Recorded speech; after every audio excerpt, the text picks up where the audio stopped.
That's pure terrorism, the definition of them, to carry out violence or threats of violence so that people will accept your political demands.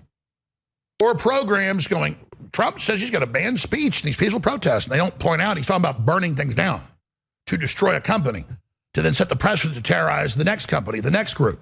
These are dominoes that fall. When they come for Alex Jones, when they come for Elon Musk, when they come for Trump, they're coming for you. Comprende?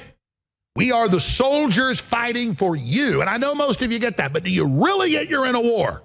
Do you really get it? Got a concert to go to tonight. No, gotta have some, go play pool with your buddies. I get it. This is kind of like a reality show that's really entertaining for most of you. Even though you're patriots, you're still, it's like this side issue.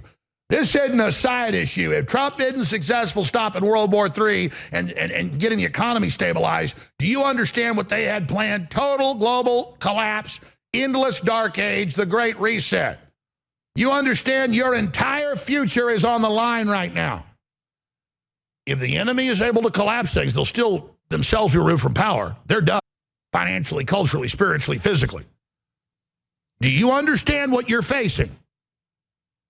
If we're not successful, because some of you don't take this seriously, you'll be sitting here in a few months, a few years maximum. You'll have lots of time when the electricity's off most of the time. There's no food. You're getting FEMA deliveries of bug protein to remember that when it was game time, you had your thumb up your ass. Get your game face on. Get your war face on, people.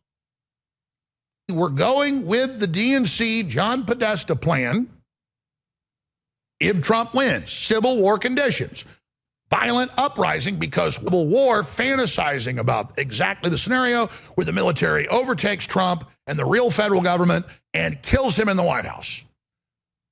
But when I get up here and give you their stated plan every day, and I say, and then they're going to do this, this, and this next, and when they get up to the point of being all over TV saying, Trump's going to kill us, he wants a civil war, so people think when there's a civil war, Trump did it. No, they're the ones saying we want civil war conditions if Trump wins, 2 months before the election. What is that, 100 and something days ago? So this is it. The final ingredients are trying to plunge the economy, which Trump may be able to stop him. He's doing all the right moves, better than I thought he'd do. It's insanely good. His spokespersons, his economists, Lutnick, all of them are badasses, not just at finances, but well-spoken. Now we took the right fork in the road, but we've got to get down it now. And I'm so busy, I didn't even tell the crew, hey, just type into a search engine, click web, because it'll be old, and just type in UN official caught with slaves in New York, or UN official caught with slaves in UN employees caught with slaves, UN administrators caught running slave trade. It's not like a few of them run slaves. This is what the UN does, is worldwide slave labor and sex slavery by the millions a year. And mass extermination operations.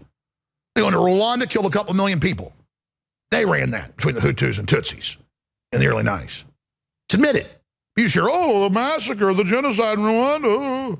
Constantly you'll hear about globalist companies going and the UN peacekeepers. There'll be a footnote, even in the New York Times. Yeah, UN peacekeepers, you know, they killed 3,000 people that wouldn't go off the land to be given for a carbon allotment. You know, it's just a little footnote. Oh, yeah, we're killing half the cows in Europe and Ireland, and yeah, we're getting rid of the farms. Yeah, we cut fertilizer production by 30%. So it goes on and on and on and on and on. UN judge found guilty of keeping woman as a slave, and she was an anti-slavery expert worldwide, battling slavery. Remember when they caught the World Wildlife Fund running the international poaching operations worldwide, particularly Africa, making billions a year, back when that was tens of billions, with Prince Bernhard of the Netherlands, the head of it, running the operations for worldwide illegal safaris. Columbia University human rights fellow convicted for having a slave. And she's a global UN judge fighting slavery. Ha, ha, ha. UN judge convicted of slavery offenses at Oxford Crown Court. Surprised it even happened.